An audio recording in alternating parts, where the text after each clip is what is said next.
Hello, hi guys! Magandang hapon sa inyo lahat. This is Chin from Masigari Channel, a faith healer, also matarder. So ngayong hapon, natatigan natin ang sabihin sa inyo ng ating mga gabay. This is a weekly gabay for the month of January 11 hanggang January 17 for the sign of Pisces. So Pisces, welcome to my channel. Ano kayang messages, advices ng spirit guides ang ating masasagap for today's video? Kailan mo kayang energy o kaganapan sa buhay ng mga Pisces ang ating mga hagilap? So guys, this reading is a journey din namang hindi lahat makaka-resonate. Kunin lamang pa makaka-relate sa inyo. And comment down below kung kaninong energy ang ating nasagap. And of course, don't forget to like and subscribe my channel and hit notification bell for more videos update. And of course, maraming salamat sa mga walang sawang pagsuporta sa aking channel, lalo-lalo na yung dinag-script ng ads. Naway pagpalain po kayo na Diyos at may kapal siksik diglig nag-uumapang biyay manabalik sa inyo. And of course, umpisahan na natin ang laban for the sign of Pisces. Ano kayang messages, advices ng spirit, guys, ang ating mga hagilap for today's video? Sige nga, hagilapin natin, kalkalin natin ang buhay niyo na yan. Kung ano ang magiging advices for you ng ating angel spirit guides. And because there's the lovers. Oh my God, there's a love life. Oh, diba? May kilig. Oh. Kinig ba yan?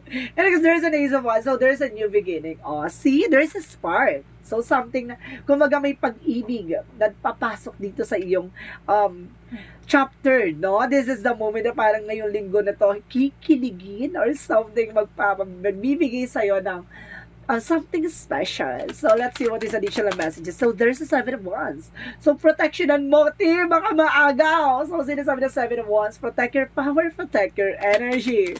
So, let's see. Additional messages. And of course, there's a 9 of Wands. So, there's a final push. Perseverance. Tsaga-tsaga lang. No, there's a step by step. Hindi yan minamadali. Bagkas, tinadahan-dahan yan. So, let's see what is additional messages. And of course, there's a 3 of Cups. So, there is a celebration coming in for you. So, may mga celebrasyong magaganap. Additional messages. And of course, guys, there's the 6 of Cups. So, there's a past person coming back.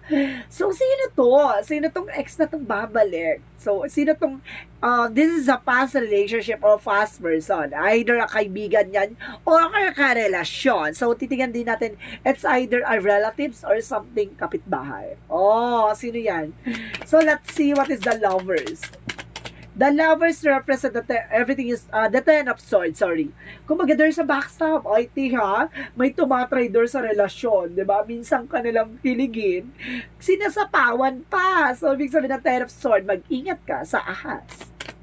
Baka nga maagaw. The Ace of Wands represent the Moon card. So see, there's a truth reveal. Malalaman mo to. Ibig sabihin dito, matutuklasan mo yung tao na to na pinagkakatiwalaan mo or either yung taong umaaligid at lumalapit sa inyong relasyon. Sa inyong dalawa ay may lihim na pagtingin. Ganon.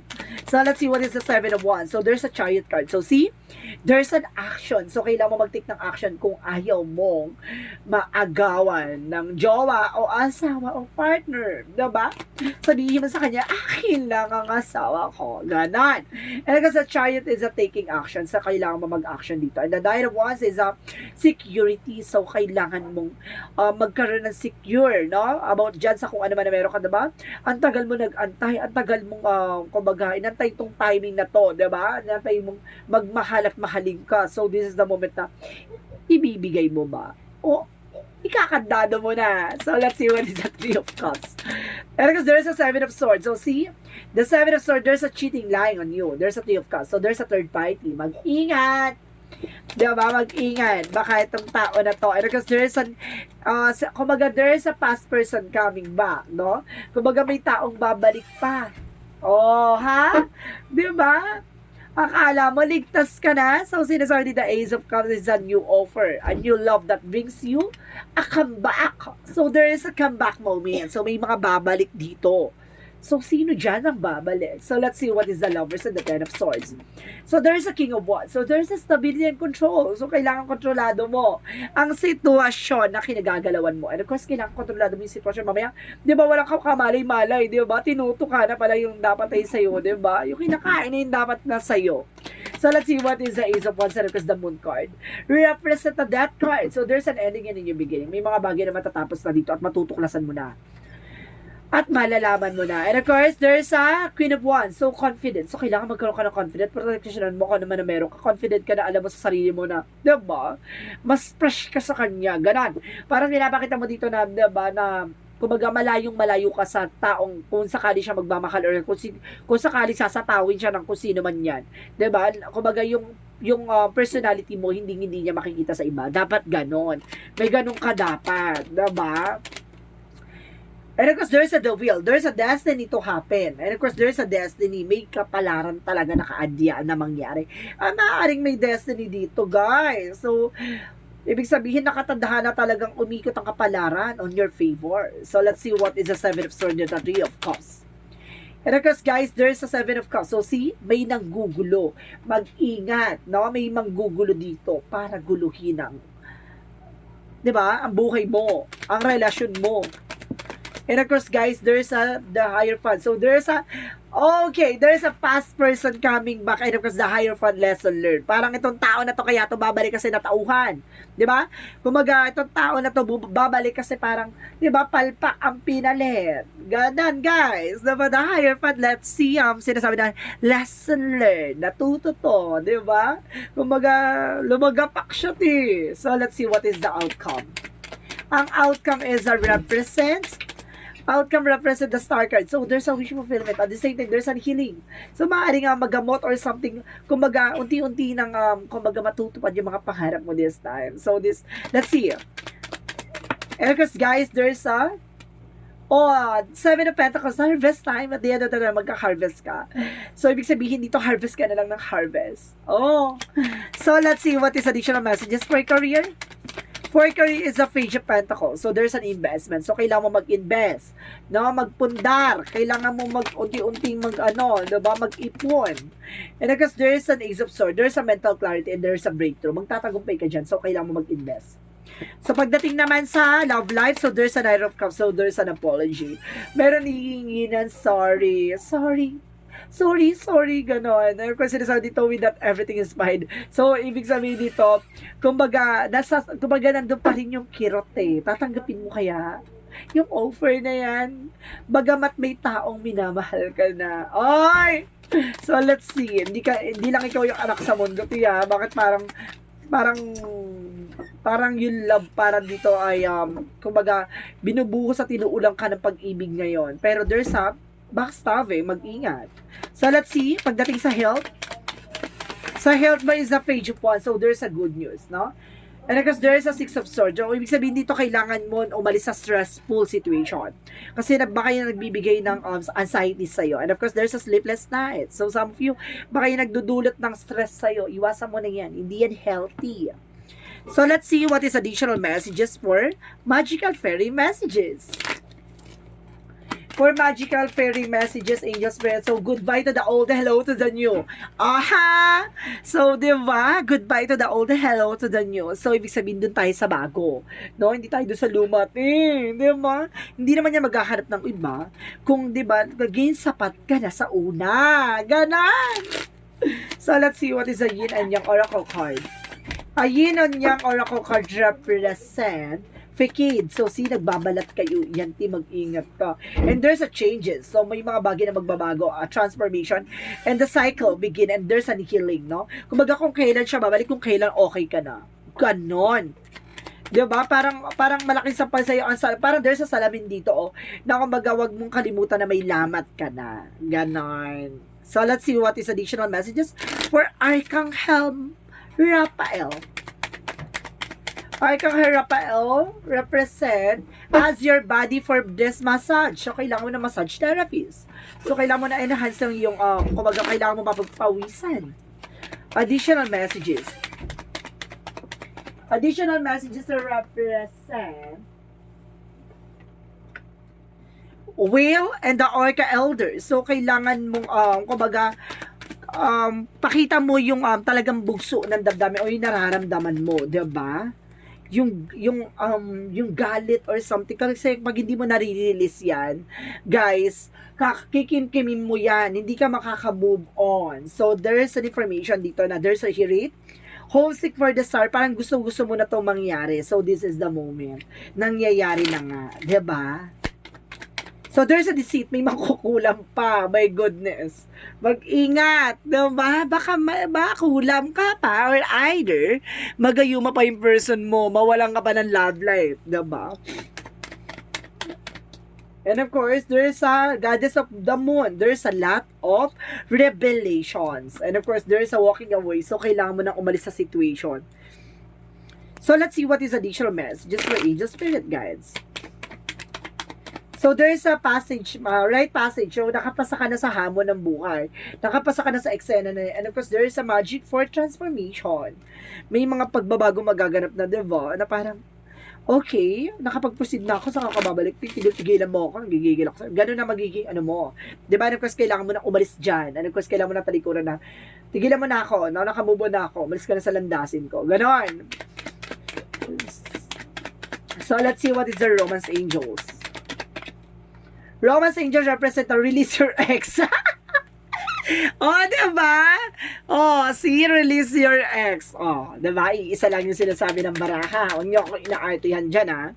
Ano kasi sinasabi dito? There's a heart-to-heart conversation. So, magkakaroon daw ng heart-to-heart conversation. Yun na yung apology. So, ito na nga. So, let's see what is Archangel Michael. You're on the right path. Nasa tamang direction ka. Nababasa mo to, napapanood mo tong reading na to, talagang lumagapak sa'yo yung kwento. Diba? Comment down below. Archangel Michael, decide to be happy now. So, kailangan mo magdesisyon na masaya ka na ngayon. Bakit pa siya babalik kung masaya ka na? Diba? Lungkot-lungkutan ulit. Diba? Doon ka ulit sa iyak moment. Diba? So, let's see what is the chakra. So, there's an instinct. Tama yung hinala mo. No? Tama yung intuitions mo. And of course, there is a prayer. So, kailangan mo ipagdasal, no? And of course, there is a workaholic. So, kailangan mong, either, kumbaga pagdating sa trabaho, no? Kumbaga tutok ka talaga o pagdating sa business. Ganun ka. So, let's see what is additional messages. And of course, there is a happiness. So, may kaligayahan dito. At the same time, there is a doubt. Alisin mo daw yung pagdadalawang isip, no? Kasi hindi yan makakasagot sa katanungan mo. Hindi yan makakatulong sa'yo. Additional messages, and there's a freedom. Palayain mo yung puso't isip mo. And there's a music. So, sabayan mo ng kanta. Ano bang kanta maganda? Yung no? Yung paubaya ba yan? Or something? Diba? Ano ba yung magandang kanta na lalagapak siya? No? Tigilan mo ko. May kanta ba na tigilan mo ko? Or tantanan mo ko? So, let's see what is the Montology. Montology represents show the world the real you. Ipakita mo sa mundo na, ito yung pinalit mo. Diba? Ganda-ganda ako. Ganun dati magiging exam. Or gopong-gopo na ako this time. Diba? Sarap-sarap ko pinagpalit mo. Ganun magiging exam. And of course, believe the impossible. No? Kumbaga maniwala ka sa mga posible ay, lahat ng mga imposible ay posible. No? Let's see what is the Jesus loving quotes. Jesus loving quote said, I am the good shepherd. The good shepherd giveth his life from the sheep. Ibig sabihin nito, ibinibigay ni God yan sa'yo para matutunan mo at malaman mo ang kahalagahan ng mga bagay-bagay o aral na dapat mong natutunan.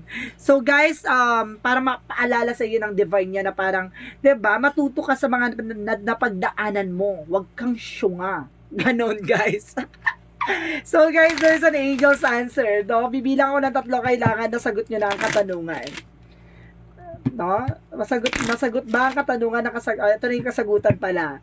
So, ano ba yung tanong nyo? No? Sa isip nyo. Mag-isip na kayo dyan ng tanong nyo, guys. Dito na yung sagot. Okay, bibilang na ako. 1, 2, 3. Angel's answer. Give me an answer for the question. Let go! So, kailangan mo na mag-move on. So, guys, move on. There's a let go, no? I-move on mo yan. Sabi mo sa kanya, Deadma, tigil-tigilan mo ako. And of course, there's an opportunity. Kumbaga, maraming opportunity na papasok pa sa'yo, diba? At the same time, let's see. Ask from the help from others. So, kailangan mo ng tulong ng ibang tao, diba? Ano to, bibit-bitin mo, kaya kailangan mo ng tulong ng ibang tao, bit-bitin mo pa alis sa landasin mo. So, let's see what is the angel's number. Angel's number represents the 30, I am imaginative. So, sinasabi dito, you are an original, innovative thinker and excellence. You're a communicator and you have a great talent for using creativity to convey your ideas, and your optimistic attitude has an uplifted effect on others. So, ibig sabihin, malaki ang epekto ng mga advices and of course, ang iyong mga creations, no? Kumbaga, pagdating sa mga imaginations talaga, ang Pisces talaga, panalo din naman dyan kasi you are also a water signs talaga na nagre-represent, magaling mag-analyze or mag-visualize. So, let's see what is messages of life. So, ano magiging message sa'yo ng buhay? No? Ano kayang message sa'yo ng buhay? Sinasabi dito, guys, there's a discovering. Marami ka madidiscover at the same time. Today, I release my old beliefs, conviction, and preconceived notions in their place. I seek now ideas, innovations, and endless possibilities. I am adaptable. I am able. See beyond my previous limitation and discover greater words inside me. So, ibig sabihin dito, pinapalawak ang kaalaman at pinapalawak ang kaisipan mo dito upang matutunan mo yung mga pinaniniwalaan or paniniwala mo na, diba, nababago yan sa isang iglap lang. And of course, may mga bagay dito na dapat naniniwala ka sa mga possibilities and of course, sa mga bagay na hindi mo akalaing mangyayari. So guys, this is a weekly gabay for the month of January 11 hanggang January 17 for the sign of Pisces. So Pisces, maraming salamat for your wonderful reading. So once again, this is Chin Rodriguez from my Sagari channel, a faith healer o Mata reader. Maraming salamat sa mga walang sawang pagsuporta sa aking channel, lalo na hindi nag-i-skip ng ads. Naway pagpalain kayo ng Diyos at may kapal, siksik, diglig, nag-uumapang biyayang manambalik sa inyo. And of course, this reading is a general reading lamang, hindi lahat makaka-resonate. Kunin lamang pa makaka-relate sa inyo and comment down below kung kaninong energy ang ating nasagap. And of course, don't forget to like and subscribe my channel and hit the notification bell for more videos update. Maraming salamat and see you in the next video. Bye-bye and babush!